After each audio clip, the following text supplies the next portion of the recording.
Былтырғы жылдың қорытындысы бойынша елімізде 81,8 миллион тонна шикі мұнай өндірілді. Яғни бұл 2012 жылмен салыстырғанда 103,2%-ке орындалғанын көрсетеді. Аталған деректер жайында бүгін мемлекет басшысының қабылдауында болған мұнай және газ министрі Ұзақбай Қарабалин мәлімдеді. Ведомство басшысы елбасына министрліктің өткен жылғы жұмыс қорытындылары және президент жолдауын жүктеген стратегиялық міндеттер туралы баяндады.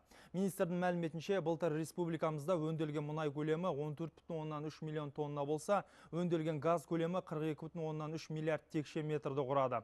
Ал биылғы жылы 83 миллион тонна мұнай мен 41 миллиард текше метр газ өндіру жоспарланып отыр. Президент сала басшысына инвестиция тартудың және инновациялық дамыту жөніндегі жұмысты күшейтудің маңыздылығын атап, ірі мұнай газ кен орындары жанынан өндірістік кластерлер құру қажеттігіне ерекше назар аударды.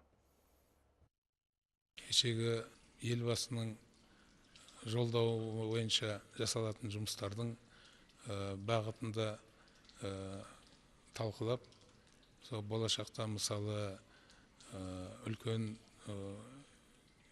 мұнай газ кен орындарының айналасында сервистік компанияларды дамыту, сонымен қатар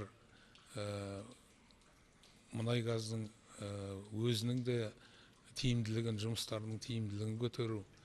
Сонымен қатар тағы да мына елбасына 4 жылдан бері жасалып біткен мұнай газ кен орындарының атылысы, бассейндердің атылысы бүгін көрсетілген болатын.